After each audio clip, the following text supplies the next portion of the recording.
Welcome back my YouTube channel sociology life study. और प्रिय विद्यार्थियों, आज की क्लास में मैं आपको बताऊंगा जो बीए सेकंड सेमेस्टर के विद्यार्थी हैं और उन विद्यार्थियों का जो प्रैक्टिकल का आपका कोर्स है। आपको पता होगा जो आपका जो पाठ्यक्रम का जो कोड है वो है A070202P और उसका नाम है writing skills development on topics of contemporary sociological importance. तो ये आपका पूरा 100 नंबर का है, आपको पता होगा। इसमें आपको एक फाइल बना करके जमा करनी है और आपका फिर इसमें वाइवा होगा। तो आज की क्लास में देखो, वैसे तो मैं हिंदू कॉलेज के विद्यार्थियों की बात करूं तो फाइल्स लगभग आप लोग जमा कर चुके हैं जहां तक मुझे मालूम है। तो प्रैक्टिकल के दिन तो आपको केवल खाली ही आना होगा। जिस दिन आपकी डेट आएगी, तो अभी डेट आपकी आई नहीं है। गुरु जम्बेश्वर विश्वविद्यालय से संबद्ध जो महाविद्यालय हैं, इंक्लूड हिंदू कॉलेज, केजी के college, MS college, something something, तो सभी की अभी कोई डेट नहीं है। जैसी डेट आएगी तो आपको व्हाट्सएप ग्रुप के माध्यम से या जो आपका टेलीग्राम चैनल है उसके माध्यम से आपके पास सूचना पहुंच जाएगी। फिर भी आप थोड़ा सा एक्टिव रहिए और लगातार डिपार्टमेंट के साथ कनेक्ट रहिए, क्योंकि जब भी डेट आएगी तो उसमें ज़्यादा टाइम नहीं होगा आपका। 2 या 4 दिन आपको दिए जाएंगे, उससे ज़्यादा आपको टाइम उस पर नहीं मिलता है। तो आपको उसमें क्या करना है, अब जिन कॉलेजों में प्रैक्टिकल की फाइल विद्यार्थियों ने बना करके जमा कर दी है तो कर दी भाई, वहाँ तो कुछ है ही नहीं। जिन्होंने जमा नहीं की है, जो प्रैक्टिकल वाले थे अपनी फाइल को लेकर के जाएंगे। जिन कॉलेजों के विद्यार्थी, मैं हिंदू कॉलेज की बात नहीं कर रहा हूँ, फिर आप कंफ्यूज हो। ऐसे कॉलेज बहुत सारे हैं, मेरे इस चैनल पर जुड़े हैं विद्यार्थी अलग अलग कॉलेजों के। वो विद्यार्थी मुझे कमेंट सेक्शन में लिख करके या मुझे व्हाट्सएप पर भी मैसेज करके पूछते रहते हैं। तो ऐसे विद्यार्थी जो दूसरे कॉलेजों के हैं, वहाँ उन्होंने फाइल आपने नहीं बनाई है तो आप फाइल को बना लीजिए। मैं आज की इस क्लास में एक डेमो बताऊंगा कि ऐसी आपको फाइल बनानी है। कई बार होता क्या है कि जैसे हम लोग परीक्षा लेने के लिए जाते हैं, प्रैक्टिकल में जाते हैं, तो विद्यार्थी ऐसे ही किसी एक उल्टे सीधे टॉपिक पर 10-20 पेज लिख लाया, तो उससे गलत इम्पैक्ट पड़ता है। आपको अगर एग्जामिनर को इन्फ्लुएंस करना है, उसको प्रभावित करना है, तो आपको ये फाइल का काम अच्छे से करना पड़ेगा और आपको अपनी फाइल उनको दिखानी पड़ेगी और आपको बोलना पड़ेगा कि सर मैंने फाइल बनाई है और मैंने फाइल को अच्छे से बनाया है, आप इसको देख लीजिए। तो एग्जामिनर जरूर आपको उस फाइल को देखेंगे और जरूर आपको उस फाइल से जो रिगार्डिंग होगी वही प्रश्न आपसे वो पूछेंगे। तो इसमें क्या है, आपको एग्जामिनर प्रश्न भी पूछेंगे, आपकी फाइल को भी देखेंगे। तो ये दोनों ही आपके स्टेप कंप्लीट होने चाहिए। तो जैसा कि आपका ये जो पेपर है, उस पेपर का अगर आप देखेंगे कि ऑब्जेक्ट क्या, उद्देश्य क्या है, तो सिंपल है कि पाठ्यक्रम के परिणाम समाजशास्त्र के छात्रों में लेखन कौशल विकसित करने के उद्देश्य से प्रमाण पत्र पाठ्यक्रम के दूसरे सेमेस्टर में यह व्यवहारिक प्रश्न पत्र प्रस्तुत किया गया है। इससे छात्रों के विश्लेषणात्मक कौशल में वृद्धि और विकास होगा। ये मान के चल रहे हैं जिन्होंने सिलेबस को डिसाइड किया है। यह प्रश्न पत्र छात्रों की वैचारिक शब्दावली को समृद्ध करने के लिए तैयार किया गया है, ताकि वे समाज शास्त्र की लेखन शैली से परिचित हो सकें। यह प्रश्न पत्र मीडिया, पत्रकारिता, निबंध लेखन, स्तंभ लेखन, चुनावी विश्लेषण आदि क्षेत्रों में रुचि रखने वाले छात्रों के लिए लाभकारी सिद्ध होगा। इन मतलब सेंस ये है कि अगर विद्यार्थी अपने करियर को मीडिया के क्षेत्र में, पत्रकारिता के क्षेत्र में, निबंध लेखन के क्षेत्र में, जैसे आप अखबार वगैरह में आपने देखा होगा एक पेज होता है जिसमें आर्टिकल्स छपते हैं, स्तंभ लेखन, चुनावी विश्लेषण इत्यादि में अगर वो अपना कैरियर बनाना चाहता है, तो उसके लिए ये जो प्रश्न पत्र है बहुत ज़्यादा महत्वपूर्ण है। ऐसा पेपर का सिलेबस सेट करने वाले एक्सपर्ट कमेटी का विचार है। तो आपको फाइल जो बनानी है तो आप देख लीजिए, पहले आप जो फॉर्मेट होता है वो तो सेम रहेगा उसमें। मैंने यहाँ पर पूरी फाइल नहीं बनाई है, केवल आपको इसका डेमो मैं यहाँ पे दिखा रहा हूँ। प्रस्तावना और उद्देश्य में इसमें आप लिखेंगे कि इस व्यवहारिक प्रैक्टिकल कार्य का मुख्य उद्देश्य समाजशास्त्र के विद्यार्थियों में समकालीन सामाजिक मुद्दों पर आलोचनात्मक और विश्लेषणात्मक लेखन कौशल विकसित करना है। समाजशास्त्रीय लेखन आम लेखन से भिन्न होता है क्योंकि इसमें तथ्यों, सिद्धांतों और वैज्ञानिक दृष्टिकोण का समावेश होता है। इस फाइल में पाठ्यक्रम के चारों प्रमुख अध्यायों इकाइयों का विस्तृत समाजशास्त्रीय विश्लेषण प्रस्तुत किया गया है, जो विद्यार्थियों के चारों प्रमुख अध्यायों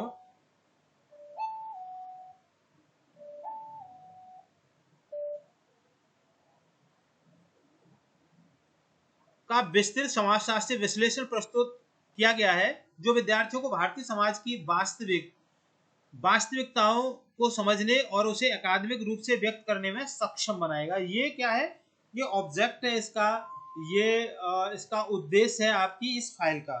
अब इसके अगर मान लो मैं इसके सिलेबस के बारे में बात करूं आपसे, तो देखो सिलेबस के बारे में आपने शायद देखा भी होगा कि इसमें 4 यूनिट है इसके सिलेबस में।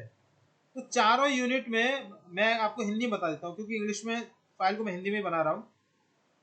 तो जो पहली इसकी जो यूनिट है, उस पहली यूनिट में आपका इसमें भारतीय समाज की संरचना और बनावट, गांव, कस्बा, शहर, ग्रामीण शहरीय संबंध, भारतीय समाज में और विविधता। सेकंड जो यूनिट है उसमें है आपका भारतीय समाज के अध्ययन के लिए अंतर्देशीय ऐतिहासिक संरचनात्मक और कार्यात्मक परिप्रेक्ष्य। तीसरा यूनिट है उसमें सांस्कृतिक और जातीय विविधता, भाषा, जाति, क्षेत्र और धार्मिक मान्यता और प्रथाओं के संबंध में विविधता है।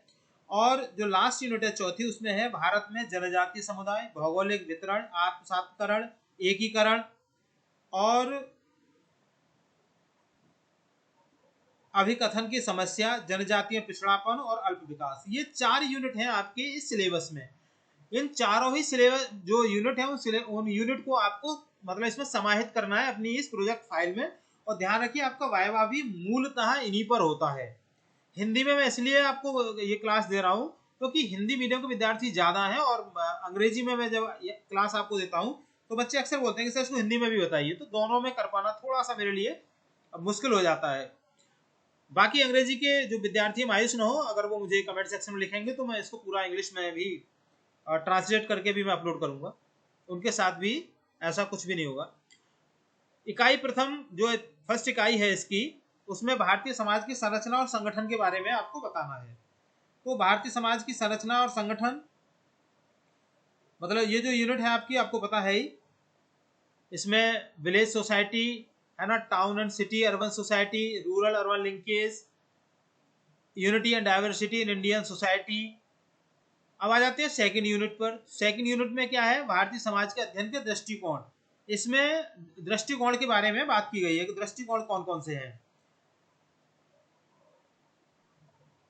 जैसे आप उसको देखेंगे ना, अगर आप सिलेबस को देखेंगे तो सिलेबस में क्या क्या बताया गया है इसमें, मैंने अभी आपको बताया था। सेकेंड यूनिट में भारत जो अध्ययन के जो दृष्टिकोण है उनमें ऐतिहासिक, संरचनात्मक और कार्यात्मक 3 दृष्टिकोणों की बात की गई है। तो देखो यहाँ पे देखिए, इंडोलॉजिकल है, भारत विद्या शास्त्रीय है, हिस्टोरिकल है, ऐतिहासिक, संरचनात्मक, प्रकार्यात्मक है, स्ट्रक्चरल और फंक्शनल। और ठीक है ना, तो इस तरीके से आपके ये दृष्टिकोण इसमें हो गए। थर्ड यूनिट में सांस्कृतिक और जातीय विविधता, डाइवर्सिटी। डाइवर्सिटी में सबसे पहली है लिंग्विस्टिक डाइवर्सिटी, दूसरी है इसमें कास्ट डाइवर्सिटी, तीसरी है इसमें रीजनल और रिलीजियस डाइवर्सिटी। चौथी यूनिट की बात करूं, लास्ट यूनिट की, उसमें है भारत में जनजातीय समुदाय। इसमें जो उसका जियोग्राफिकल डिस्ट्रीब्यूशन है, प्रॉब्लम्स ऑफ एसिमिलेशन यानी कि सात्वीकरण, एकीकरण और मुखरता की जो समस्याएं हैं, बैकवर्डनेस एंड अंडर डेवलपमेंट, जनजातियों में पिछड़ापन और अल्प विकास। तो ये आप इसकी मिला करके आप अपनी फाइल को बना सकते हैं। अब आते हैं इसके मेन पार्ट पर, क्योंकि एग्जाम में जो एग्जामिनर्स होते हैं उनके पास उतना ज़्यादा टाइम नहीं होता कि आपकी फाइल को वो एक एक अक्षर करके पढ़ेंगे। उसमें मोस्टली क्या होता है कि वो वैसे एक सरसरी निगाह से देखते हो तो पहली नज़र में पता चल जाता है कि बच्चे ने इसमें क्या लिखा होगा, कैसा लिखा होगा। तो अच्छे से सुंदर से आप बनाएंगे तो अच्छा इंप्रेशन एग्जामिनर के ऊपर जाता है इसमें।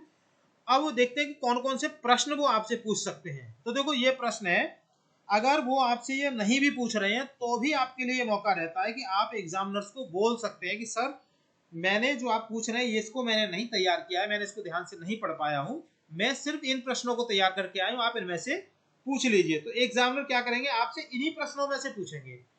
और अगर नहीं भी है तो मोस्टली एग्जामिनर यही प्रश्न आपसे पूछते हैं। ये कॉमन प्रश्न है जो मैंने यहाँ पर दिए गए हैं, और ध्यान रखिए अधिकतम 3 या 4 प्रश्न वो आपसे पूछ पाते हैं, इससे ज्यादा नहीं पूछते। यहाँ पर मैं आपको 15 प्रश्न आपको बता रहा हूँ जिनको आप तैयार कर लेंगे। सबसे पहला प्रश्न जो होता है वो प्रश्न यही होता है कि आप, तो पहला जो प्रश्न है आपसे वो मोस्टली यही पूछ लिया जाता है कि आपके प्रैक्टिकल पेपर का पूरा नाम और उसका कोर्स कोड क्या है। मोस्टली नाम पूछ लिया जाता है, या आपसे पेपर का नाम पूछ लिया जाता है, प्रैक्टिकल वाले पेपर का नाम पूछ लिया जाता है, या आपका जो पेपर हुआ है, जो आपका एग्जाम का पेपर हुआ है उसका नाम भी आपसे कभी कभी पूछ लिया जाता है। तो आपको ये बिल्कुल ध्यान में रखना है कि आपका जो जिसका आप प्रैक्टिकल देने जा रहे हैं, ये जो प्रैक्टिकल आप दे रहे हैं, इस पेपर का आपका नाम क्या है, ये कभी भी आपको नहीं भूलना है। तो देखो यहाँ पे लिखा हुआ है कि जो पेपर है इसका, उसका नाम है writing skills development on topics of contemporary sociological importance. तो ये पेपर है आपका, है ना, मतलब ये जो प्रैक्टिकल है उस प्रैक्टिकल का ये नाम है। तो ये आपको बिल्कुल, आप एक काम करिए, इसको बिल्कुल रट डालिए, ये तो बिल्कुल भूलना ही नहीं है। कई बार क्या होता है कि एग्जाम में जैसे आपसे प्रश्न पूछता है आप बगले झांकने लग जाते हो, बस यहीं से कहानी खराब हो जाती है, पहला ही जो इंप्रेशन है वो आपका निगेटिव में चला जाता है। अगर बाय द वे आपसे वो पूछने लग जाता है कि भाई आपका जो पेपर है, जो जो थ्योरी का पेपर आपने दिया है उसका नाम क्या है, तो आपको याद होना चाहिए society in India, structure, organisation and change. ये दो नाम आपके जवाब पे बिल्कुल रटे हुए होने चाहिए। पेपर का नाम क्या है आपका? पेपर का नाम है society in India, structure, organisation and change. और जो प्रैक्टिकल है इसका क्या नाम है? इसका नाम है writing skills development on topics of contemporary sociological importance. मुझे लगता है विद्यार्थियों को रटने में थोड़ी सी दिक्कत हो सकती है, लेकिन प्रयास करेंगे तो आराम से हो जाएगा। हिंदी में भी आप लिख सकते हैं समकालीन समाजशास्त्र से महत्व के विषयों पर लेखन कौशल का विकास। दूसरा प्रश्न आता है इसमें कि समाजशास्त्र में व्यवहारिक कार्य का क्या महत्व है, जो प्रैक्टिकल है उसका क्या महत्व क्या है। तो यहाँ पे आप, ये प्रश्न नंबर 2 है ना, तो इसमें आप उत्तर दे सकते हैं कि व्यवहारिक कार्य से छात्रों में केवल सैद्धांतिक ज्ञान ही नहीं बल्कि समाज को साक्षात देखने, तथ्यों को एकत्रित करने और वैज्ञानिक दृष्टिकोण से उनका विश्लेषण व लेखन करने की क्षमता का विकास होता है। तीसरा प्रश्न है कि ग्रामीण नगरीय निरंतरता, रूरल अर्बन कंटिन्यूम, या इसको कहते हैं ग्रामीण नगरीय सातत्य, से आप क्या समझते हैं?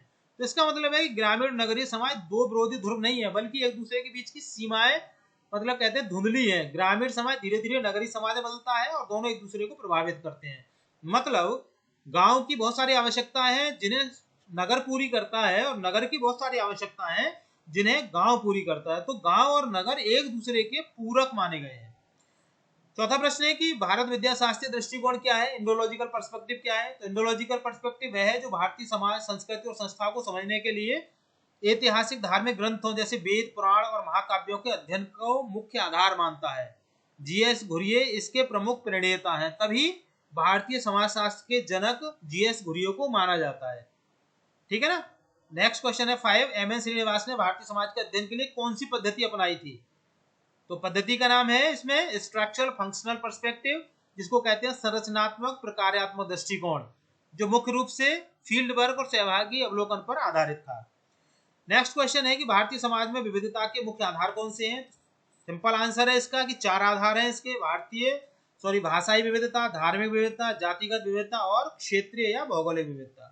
नेक्स्ट प्रश्न है कि जनजातीय को समाजशास्त्रीय रूप से कैसे परिभाषित करेंगे? जनजातीय परिवारों का एक ऐसा समूह है जिसका एक सामान्य नाम होता है, जो एक निश्चित भौगोलिक क्षेत्र में रहते हैं, एक समान भाषा बोलते हैं और विवाह तथा व्यवसाय के पारंपरिक नियमों का पालन करते हैं। नेक्स्ट क्वेश्चन नंबर 8, जनजातियों के संदर्भ में सातवीकरण का क्या अर्थ है? आंसर है सातवीकरण वह प्रक्रिया है जिसमें कोई जनजातीय समूह अपनी सांस्कृतिक पहचान को छोड़कर बहुसंख्यक या मुख्य धारा के समाज की संस्कृति और जीवन शैली को पूरी तरह से अपना लेता है। क्वेश्चन नंबर 9 है कि भारतीय संविधान की किस अनुसूची में जनजातीय क्षेत्रों के प्रशासन का वर्णन है? सही आंसर है भारतीय संविधान की 5वीं और 6ठी अनुसूची में जनजातीय और अनुसूचित क्षेत्रों के विशेष प्रशासन और नियंत्रण का प्रावधान किया गया है। क्वेश्चन नंबर 10 है नगरीयता और नगरीकरण यानी अर्बनिज्म और अर्बनाइजेशन में अंतर क्या है? सिंपल अंतर है, नगरीकरण एक प्रक्रिया है जिसके तहत ग्रामीण क्षेत्रों की जनसंख्या शहरों की ओर जाती है और नए शहरों का विकास होता है, जबकि नगरीयता एक जीवन शैली है जो शहरों में रहने वाले लोगों के व्यवहार और संबंधों को दर्शाती है। क्वेश्चन नंबर 11 है कि जजमानी व्यवस्था क्या थी? यह भारतीय गांवों में पाई जाने वाली एक पारंपरिक आर्थिक और सामाजिक व्यवस्था थी जिसमें विभिन्न जातियों के बीच सेवाओं और वस्तुओं का आदान प्रदान पारस्परिक निर्भरता के आधार पर होता था। क्वेश्चन नंबर 12, जाति और वर्ग में मुख्य अंतर क्या है? जाति जन्म पर आधारित एक बंध व्यवस्था है जिसमें सदस्यता बदली नहीं जा सकती। इसके विपरीत वर्ग आर्थिक स्थिति पर आधारित एक खुली व्यवस्था यानी ओपन सिस्टम है जिसमें व्यक्ति अपनी योग्यता से अपना वर्ग बदल सकता है। अर्थात कोई भी आय के आधार पर अगर निम्न वर्ग में है तो मध्यम में जा सकता है, मध्यम उच्च में जा सकता है, यानी वर्ग को चेंज किया जा सकता है लेकिन जाति को चेंज नहीं किया जा सकता। क्वेश्चन नंबर 13, जनजातियों की वर्तमान में सबसे बड़ी समस्या क्या है? तो वर्तमान में उनकी सबसे बड़ी समस्या विस्थापन और भूमिहीनता है, डिस्प्लेसमेंट, जो आधुनिक विकास परियोजनाओं, बांधों और खनन के कारण उत्पन्न हुई है, जिससे उनकी पूरी सामाजिक आर्थिक व्यवस्था प्रभावित हुई है।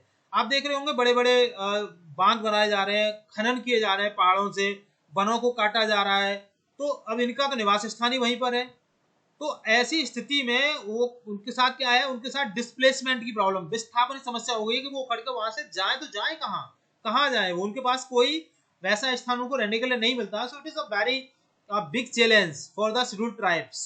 नेक्स्ट क्वेश्चन नंबर 14, भारत में भाषाई आधार पर राज्यों का पुनर्गठन कब किया गया था? तो सिंपल आंसर, 1956 में राज्य पुनर्गठन अधिनियम के तहत भाषाई आधार पर राज्यों का पुनर्गठन किया गया था। क्वेश्चन नंबर 15 है, समकालीन समाज में राष्ट्र निर्माण के मार्ग में कौन सी मुख्य चुनौतियां हैं?